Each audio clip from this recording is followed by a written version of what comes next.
And on that note, let's bring in Florida's Governor, Ron DeSantis. Good morning to you, Governor.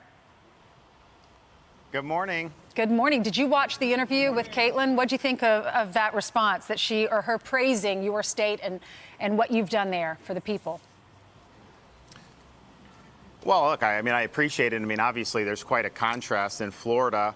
You know, we've been open. Our schools have been open for in-person instruction. Our unemployment rate is significantly less than the national average and much less than lockdown states like California and New York. And yet we've done that all with having a senior mortality rate for COVID that's less than 40 other states because we focused on protecting our elderly population rather than locking everybody down.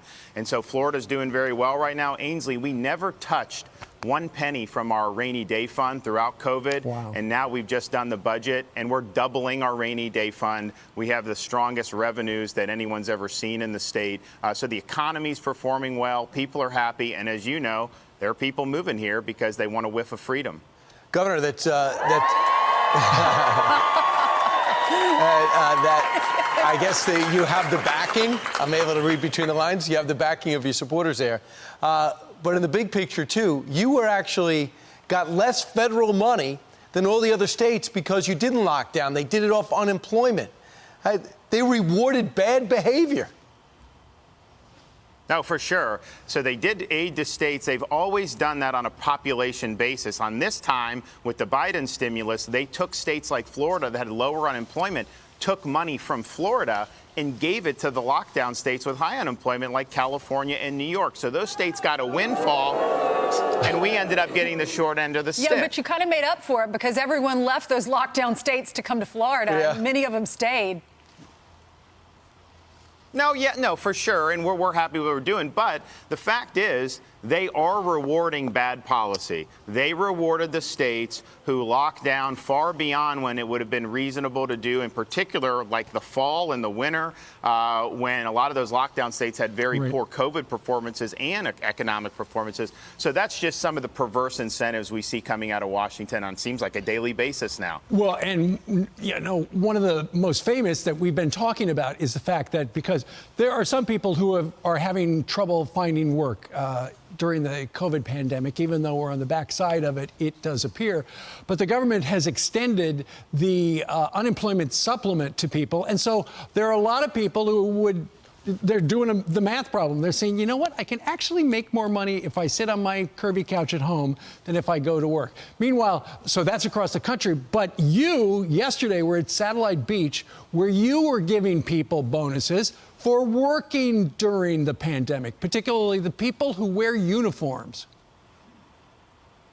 Yeah, we did bonuses for all of our sworn law enforcement, firefighters, EMTs. You know, there's people around the country that are trying to defund police.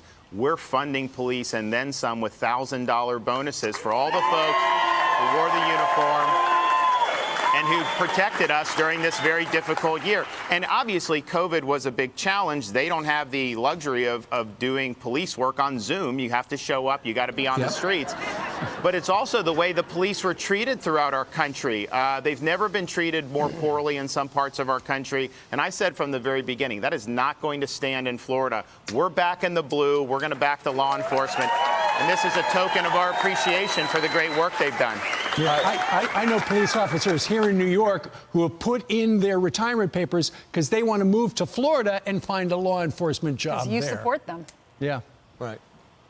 Yeah, no, look, we welcome folks who have taken the vocation to protect us, and this will be a welcoming environment for anybody who wears the uniform, who feels they're not appreciated in some of these deep blue jurisdictions. You come to Florida, we got your back. So after the pandemic, Governor, a lot of people loosened up the rules because a lot of people didn't want to come out of the house. There were drop boxes, no excuse, mail-in balloting, and things to that nature. After years of struggling on Election Day and maybe extending it too long, most famously in 2000, you guys pretty much pulled it off flawlessly last time around, and you were able to get the results in. Now it's time for people to rein in and have a non-pandemic election. In over 30 states, they've made reforms. You're doing the same thing. What's going to be different about Florida's election in 2022? What are you about to sign? So right now, I have what we think is the strongest election integrity measures in the country. I'm actually going to sign it right here. It's going to take effect. So